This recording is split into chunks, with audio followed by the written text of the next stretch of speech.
The GTs are back for the second round of their championship, and this time they have a mountain to climb. With some of the finest marks in motoring on display and championship points to fight for, there's a chance for reputations to be made at this most hallowed of circuits. Bryce Washington arrives at the mountain with number 1 on his car and a target on his back as a reigning champion, and there are no shortage of people lining up to knock him off his perch. Experienced drivers Crick and Peter Hackett will be only too willing to assert themselves at Bathurst.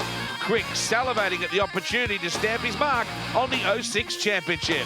David Wall, John Caius and company will also be looking to make an impact at the mountain, and with a cameo from the gifted David Reynolds added to the mix, round 2 of the Speed Energy Drinks Australian GT Championship is sure to test every driver, old and new.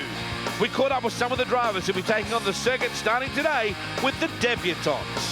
First time here, I'm a bit nervous, but we've been going through some of the data and been getting an idea of what to expect, and it's going to be definitely an experience. A Bathurst virgin, I'll only be able to do that once. What are my thoughts? I'm appropriately terrified. We did a couple of laps around here in a road car yesterday, and I've had a look, so I've got half a clue where to go, but at 10 times the speed, it's going to be really interesting. Excitement for the last week, but this week, fear's starting to set in a little bit more today, but we're just going to cruise around, have a bit of fun, and hopefully keep it on the black stuff. Yes, it's a bit daunting, isn't it? We went around the road car last night and got a little bit of a cider of it, and it just looks like a sensational place, so it'll be very exciting. Looking forward to getting out of there. I have little daydreams about going around turn 1 and heading up the first straight. I just can't wait for that moment, then heading up to the cutting. It's going to be exciting stuff. Just work up to it, have fun, just explore the way. You know, when you watch a race being conducted here with the V8s for the last 25 years, it's a bit of a dream, and not everyone's so fortunate. So I'm being told, work up to it, have fun, get a pace. Once you're scared, slow down a little bit. And the great fun's been actually the lead up. You know, the thinking about it, the dreaming about it, what am I going to do, what it's going to be like, and when somebody says, what are you doing on the weekend? Oh, I'm racing at Bathurst. Well, it doesn't get a lot better, does it? I've done a few laps around here, but never before in the Viper, so we're about to let her loose, and I'm looking forward to it. I think it'll be good. I think it'll be awesome across the top of the mountain. It's got fairly good underbody downforce, so I'm looking forward to giving a run across the top there. I'm really looking forward to this. We were here for the 24-hour a few years ago, and you know, we got to run at an endurance pace, and this time we get to really wring it by the neck, and I think we're ready.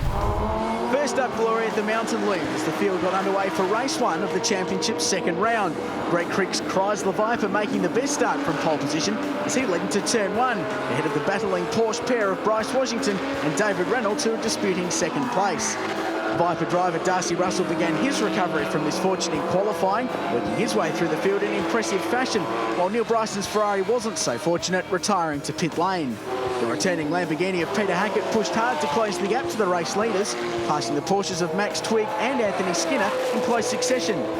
In the hotly contested midfield, Dave Stevens and John Caius waged war, while Twigg and Paul Tressida added to the ferocious Porsche battle that was growing in intensity for top 10 positions.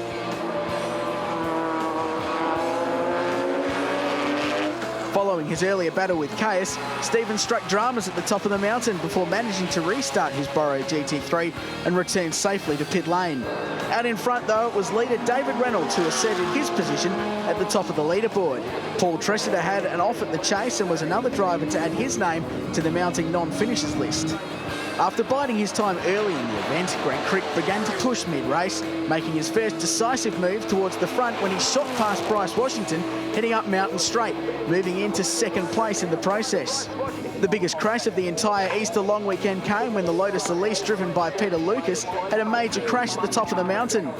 The British car heavily collecting the wall at McPhillamy Park before coming to rest in the sand trap at the top of the hill. Following a less severe off by Matthew Turnbull, the safety car was deployed, neutralising the race to allow circuit marshals to not only remove the damaged Lotus, but ensure the circuit was in tip-top shape for the one-lap sprint to the flag that would remain following the caution period. Following the green flag, Crick used all of the Viper's horsepower and torque to power past Reynolds, heading up Mountain Straight, and he eventually recorded a stunning victory, his third for season 2006. The Porsche pack of Reynolds, Washington and Walt were next, leading home the Lamborghini of Hackett, Darcy Russell's Viper, James Kanduris and Bill Pye rounding out the top 8. Yeah, it wasn't a bad charge. You know, Lamborghini is such a strong car. It's got top speed to dream of and mid-corner speed and excellent brakes. You know, as long as we picked our way through the traffic, there was a few very close calls, but she's in one piece, so no problems. You know, it's such a demanding track, and there's so many corners on this track. So it's, if you haven't been here before, it's a pretty you know, hard place to learn. So that's the way it is. I got away at the start. I got past Bryce at turn 1, and then got Crick into the cutting. And then, yeah, I just sort of got a big gap and got the call on the radio to sort of look after my tyres a bit. And then Crick come on real strong, and then he's like on the radio again going, push, push, push. And I'm like, oh, I can't. I'm going as fast as I can. The young guys were very quick out of the blocks. I think it was a bit early for me. You know, it takes old people a while to wake up of a morning, and they took off and left me for dead in those early laps. But I think that's a car setup thing. Their cars were very quick early. Mine took a while to come on to get the tyres normalised, and when the fuel load came down and the tyre pressures came up to temperature, we sort of started wearing them down. I'd caught Bryson past him, and we'd pulled in David 1.8 seconds, I think, on the lap before. So they were both in a fair bit of trouble. Their cars were pretty wobbly by that stage. So it was disappointing there was a pace car, but that's the way it goes. And so we're set now for race number 2 of the Speed Energy Drinks Australian GT Championship here at Bathurst. Before we let them loose, let's have a quick scan through pit lane. Yeah, well, we had qualifying, which was with the sun, so it's really hard going up the mountain through the cutting and that. You just can't see anything. So, especially with how stone-chipped our windscreens and that, you just can't see anything. So, you know, make it more interesting, but, you know, it's all part of the fun, I guess. My plan for this race would be to get Crick again where I did in race 1 at the cutting, and then try and build a gap, because he's slow at the start, and then his car comes on a lot better, and then he just mows past him, and there's nothing you can do about it. So I'm going to try and build a gap and consolidate that. I think that the car will hold out. I think you can expect to see the same. I think the boys will be fast out of the block, and the old fella will have to chase them down as the race goes on. I'm pretty confident we'll be able to mix it with the big boys. We've shown we can match the pace and, you know, race 2. I think we're going to have to watch out for Mr. Hackett, Richard Craill. I think he's pumped up for a big job here today at Bathurst. I think you're right. Big field lining up for the start. Let's take a look at the grid. Greg Crick from pole position. Alongside him, David Reynolds, Washington, Hackett, Russell, Konduras, Pye and Caius, the top 8 way. Hasn't David Reynolds really surprised a lot of people? Over 20 cars, around about 24 in fact, about to take the green here at Mount Panorama, Bathurst, and we charge into turn 1. The Viper leading the Porsche into turn 1. Look at Reynolds on the outside into Hill Corner, Washington slotting into 3rd, and Darcy Russell was having a big look up there in the 2nd Viper as well. Great field. Isn't this championship going from strength to strength? The Speed Energy Drinks Australian GT Championship, the Lamborghini looks very smart in its fluoro colours. Yes, that's what happens when you let a sign rider have a blank canvas in a $700,000 Lamborghini Diablo GTR. To Griffin's Bend for the first time, and the field sorting themselves out 2 and 3 abreast, running up the hill, taking it nice and easy on this opening lap of the race. From the helicopter, what a great shot as they run to the cutting. Yes, Reynolds. look at the Porsche up the inside, as you said. Reynolds on the Lamborghini. There are places where the Porsches will eat the Lamborghini and the Viper alive, and then there'll be Conrod. I think there is. It's a wonderful circuit for exposing all the differences in these vehicles, and look how much ground Reynolds has pulled back on Greg Crick across this fast-flowing, very famous bit of bitumen at Mount Panorama. On board the Dare Shop Superbarn Supermarkets entry, James Konduras from Canberra in behind Darcy Russell. Yeah, they're flying, aren't they? Over the top right now. Look at that view off to the left. If you dare look over the top of the concrete, they make their way down through Skyline right now. The Porsche all over the tail now as they come harder to brakes right here. Certainly one of the most famous pieces of world motorsport, right through that little bit of real estate there. And you can just see Darcy Russell fighting with cold rear tyres. Konduras looks like he'll take advantage of that. He is going to move past the Viper. He does into Forest Elbow, and that's one more car James Konduras doesn't have to pass in this motor race, and he's been very competitive this weekend. Darcy's had a really tough one, some setbacks in qualifying, and he's looking to make that move again down the inside on Conrod Straight. Horsepower, thank you, goodbye James. That's reality check for you. Conrod will do that every time, but back into the chase is where the Porsche will come back on the Viper. Caius is right in there as well. Look at the top of your screen. Expect Caius to figure. Here comes the Viper. Winds it up. Konduras would have been expecting that as they move Down here, harder to brakes the left-hander, back to the main straightaway. Reynolds right on the tail of Crick here now. Well, we've got a battle between a couple of very, very experienced race car drivers at the front. This is one of them, Bryce Washington, South Australian, the Adrad Racing Porsche GT3 Cup car. He's got prior experience at this racetrack in this very car and putting it to good effect this weekend. Bit of opposite lock coming out of Hill Corner. It's like the good old days, Wado, when we had the old Group C cars getting nice and sideways going up the hill. Bryce has certainly got enough horsepower to do that right across the top and the bottom of this circuit. Kondouris just going by. There is Chaos as well. Back there is the other Kondouris, the other white meat, just storming through.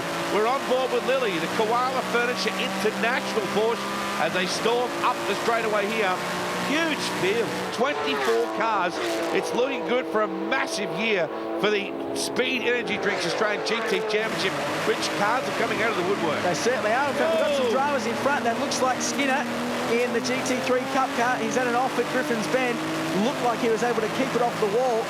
Lilly had to get out of the throttle, and he's been passed by 2 cars on the outside. That was perhaps Bolanowski, and Sven Burkhardt has moved up as well. I think it was Tretziner that got by on the inside, the number 23 just then. Chulin charging hard. I like this guy, one of the real characters of Australian motorsport. The industry central, number 88. Doesn't blow his own bags, but if you get him talking, man, the stories. Oh, you're not wrong. He loves driving the Ferrari as well. This is another guy that enjoys a yarn about his motor racing, Sven Burkhardt, who's a commercial lawyer from Melbourne. And then this man out in front. The Viper not out in front at the moment, though, because David Reynolds has dived down the inside into Forest Elbow and has taken the lead. The Porsche is in front at Bathurst. Yes, but for how long? Here comes the Conrod straight part of the equation. Crick starts to wind up the Viper. Well, very cleverly, Reynolds moved over to close off the line. What can he do here? Here's where the pass was made. Perfect pace for it. The Bob Jane T-Mart's Porsche through. That's going to be the Achilles heel right there for the Viper, where it gets tight like that. Those Porsches are just so quick, and Greg Crick has not been able to get by. Now, this might be a tactical move by Crick. We saw in race 1, he was very conservative early in the race. He said, look, I let that race come to me. I let the other guys go out in front, burn their tyres. I took it nice and easy. It was easy on the car, and the race came to me as it progressed, and as the race progressed, he was able to come through and win it very comfortably because he looked after his tyres. Whether he's doing that this time around, we don't know, but he's certainly playing a tactical game because that is one of the fastest cars in the field. Hackett now starting to close in as well. What will he do with the Viper here? Bryce Washington back in 4th place. They head up the hill once more. That very loud-looking Lamborghini. Was the new model due for debut very soon. They're looking to go out on a successful note with last year's car. That's what they're running in today. Burkhardt's pushing very hard. Up the inside, no joy there. Getting fairly late in the afternoon here at Mount Panorama as well, so the sun shining in the driver's eyes as they run down towards turn 1, which is obviously a key passing opportunity at this racetrack. So up to Mountain Straight, it's not so much an issue as they run past the winery on the left-hand side of the racetrack there. No time to stop during this race. Well, here comes Hackett once again, pushing very hard on the back of Crick's Viper. Interesting couple of stories that come in this too. Dave Stevens was hoping to debut the new Ferrari 430. He didn't arrive till Wednesday, so he basically pinched Ash Samardi's Porsche. A very nice sporting gesture from Ash Samardi. Yes, to let him have a drive. But Dave is no inexpert in driving Porsches. He's raced them for quite a couple of years and making the step to Ferrari this season. When he's able to get it on track, it's certainly going to be a very, very competitive weapon. Here's a Porsche. This is Max Twigg. A very well presented operation here too, Crowley. Max Twigg really does present a beautiful team and car. And speaking of Stevens, that was him just behind in the Brennan IT Whoop Racing entry, Ash Samardi's car that he drove to a few top 10 places at Wakefield Park. Quite competitive, but stepping aside to let Stevens drive this weekend. Well, look at this. The Lamborghini once again not quite close enough to have a good crack at the Viper. And what's interesting about it all is our race leader Reynolds has got himself a fair bit of room now. So he's got enough room. I've got to say, I like the look of the Lambo. The service stream entry didn't look that good to begin with, but it's starting to grow on me. Well, it's certainly bright, certainly individual looking on the racetrack. It's a fine-looking race car on its own, and they've sort of brightened it up for its swan song here at Mount Panorama. It's more in tune with its driver now. Flashy, flamboyant, that kind of Hollywood thing. style. Colourful. Here comes Sven Burkhardt now, working hard with the 23 of Paul Tressida. Nice pass. Got him up the inside, did he? Oh, a lot of dust up ahead then. Now, Burkhart's had a massive lose in qualifying at the chase, and he said he spun about 8 or 9 times. He said it was one of the wildest rides he has ever had, and ever since that, he's just been a little bit more cautious through the chase. Here's a move up the inside. Will Hackett get by Greg Crick? This is for position at the front of the field for P2 and 3, and Hackett has got by. So the Lamborghini is flying in this one, and Crick drops another position back way. Crick having to deal with both the sunlight and the new colour scheme with the Lamborghini flaring in his eyes as they make their way up here. Neil Bryson now on board the betterdeal.com.au entry. Oh, off the circuit and doing it quite easily too. Not real thrashing at the wheel, that's for sure. Nice and smooth style from Neil. Bit of understeer it looked like perhaps, or he might have some dramas that looks like he could be heading towards pit lane. Yeah. Slowing definitely, that's for sure. So the Speed Energy Drinks Australian GT Championship, as always, supported by DriveTravel.com, the world's biggest provider of information and rental opportunities for motorhomes and things like that, luxury travel. Michelin Tyres also supporting the championship, as well as Stand 21 Raceway. Great to have the support of all of our sponsors, and of course the series title sponsor, Speed Energy Drink, throwing their support behind this series. Here's Bryson. We were correct. He's heading to pit lane. There's Anthony Skinner's car pit side as well. Some dramas for him, but Bryson is in pit lane, and the Ferrari not having a fantastic weekend. Another man who's having a really bad weekend, unfortunately, is Ian Palmer, who also crashed heavily in qualifying. He's been cleared of injury, but he's watching, and I'm told he's not a real good spectator. He's not. Not many race car drivers are good spectators, but here is Hackett. Hackett and Thorpe. Thorpe and Hackett couldn't help themselves. Oh, it's hard to do it, isn't it, Wade? But, well, he's in second place now, and he's got David Reynolds in his sight. Laps running out here at Mount Panorama. You have to wonder if he's going to have a chance at catching that Porsche, because Reynolds has been able to run away to a 2 or 3 second lead out here, and it is a longer racetrack, which does make it that bit easier to claw back the margins, but the Lambo's fast. Will he have enough to close the margin to the Porsche out in front? And of course, he's got to remember, in his mirrors is one of the biggest cars in Australian motorsport, the big 8-litre V10 Dodge Viper of Greg Crick.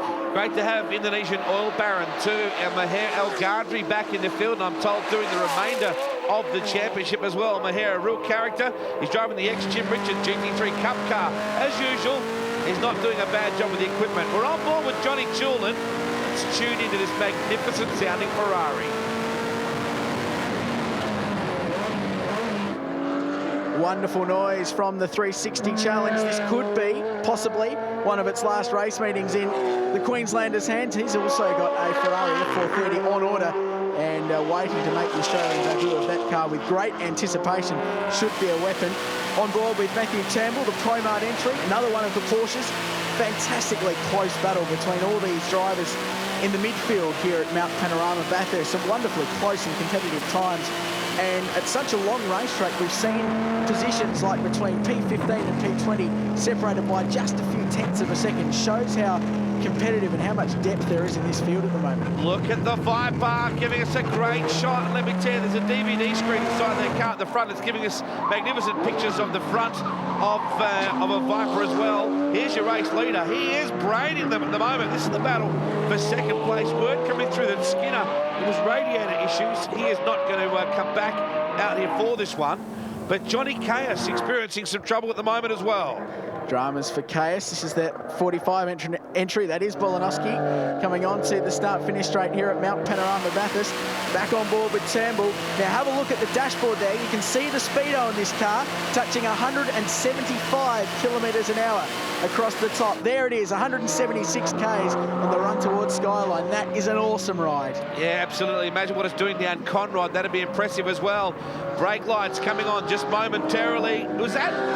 watching who was that coming into the pit area just then. Looked like Bryson's Ferrari. He must have been able to get that car back out on circuit, but still having some dramas. He's having a tough weekend. He was so excited to come here this weekend in the Ferrari. He missed the first round of the championship, which was a real disappointment to him, but was looking forward to come out and have his first ever run at Mount Panorama Bathurst. Now, this is the battle for the race lead, and Hackett's got to do one of two things. He can either chase down Reynolds or have this battle with Greg Crick. Now, of course, if he has a war for second place, that's going to allow Reynolds to run away in front. And here, Wade, is Bryson, the betterdeal.com.au car coming into pit lane. Great looking car. Unfortunately, he has his issues. There is Honduras just spinning by there in the skilled engineering number 19 car, and directly behind him, the 44 entry closing in as well, Bill Pye, the Autohouse Hamilton entry. With the distinctive factory Porsche GT3 signage on the side of that car. Bill is a very established New South Wales production sports car racer and has done one or two GT championship rounds with some success, and here at Mount Panorama, been really one of the quieter cheaters, just chipping away and improving his lap times and enjoying his racing. Troubles for the Viper. Yeah, absolutely. A handy racer is Bill Pye. As you said, trouble here for Russell. Not too much intensity around the pit lane either, so might be some major issues. Look a bit further down the line here, battling hard as well. The 90 car.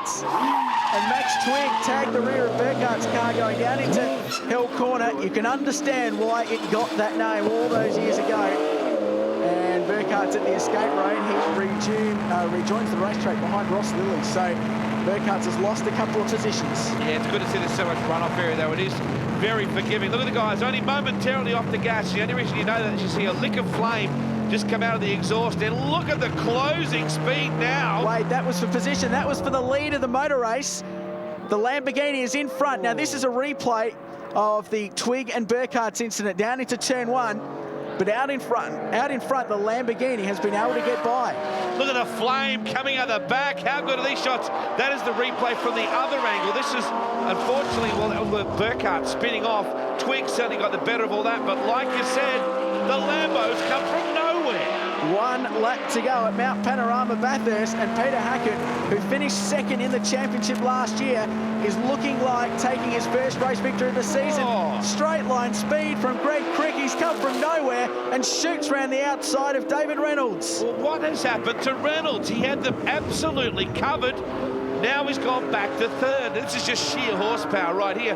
But Reynolds had all of this covered a couple of laps ago. I'm going to take a punt, and what we were talking about earlier with the tyres and Greg Crick being very consistent and cautious on his tyres to bring them up to temperature slowly, I reckon that's paying off for him. And David Reynolds was out in front setting a cracking pace, and Greg Crick has been able to capitalise in the last part of this race. Now he's right up behind Hackett in the Lamborghini across the top of the mountain. This is where the Porsche is strong, so the two cars in front should be hauled in by Reynolds as well. What a fabulous race. Look at this. Crick joining himself to the tail of the Lambo over the top of Skyline now. They drop down. Spectacular pictures. What it must be like to wheel the Lambo over the top of Skyline. It'll be a wonderful, wonderful experience. Back on board with John Chill and in the Ferrari. He's been a consistent performer in this one, working his way inside the top 10. Gotta love the paddle shift gearbox. Very impressive. Just like an Indy car, the way they work that thing. Now, Reynolds trying to come back at Crick. Less than a third of a lap to go. Conrad is in the way. The Lambo can stretch its long legs now. V12 Lamborghini versus a V10 Dodge Viper versus a flat 6 Porsche. You think the Porsche would be outgunned here, but it's holding its own. Very good across the top. Into the chase for the final time. Hackett, Crick, Reynolds, your top three. You don't think Peter Hackett will be licking his lips in anticipation on this one? He was very impressive in race one, but he's even more impressive in race two. Checkered flag at the ready. Hackett will love this, Richard. Down towards Murray's Corner for the final time. What a comeback. What a swan song for the Diablo. Peter Hackett takes out race two at Mount Panorama Bathurst. Crick gets second. Reynolds home in third.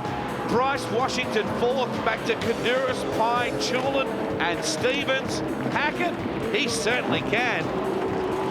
It was a tough race for us. We got a sponsor in Benchmark Property Group, gave us some new tyres for race two, and that was it. We had no parity weight to carry, and in a long race or long race weekend, that's where it told. And we had a tremendous tussle with Greg and also with Dave Reynolds, a couple of wheels on the dirt in the chase, so that kept me awake. Terry Little pointed out to me it's the first time I've ever won a race here, so that was something else. I've had a few good finishes in the long distance races, but never a win, unfortunately. Yeah, I had about a 4-second lead with about 2 laps to go, and then I caught a back marker, which is actually my teammate, and then he slowed me up quite considerably, and Peter in the Lambo got past me down Conrad Straight, and and then the Viper got me going up Mountain Straight, so there's nothing I could do about it. I tried to fight with them and do all sorts of things, but at the end they just had that much horsepower than, like how much more horsepower than me. They just smoked past me. Couldn't do anything about it.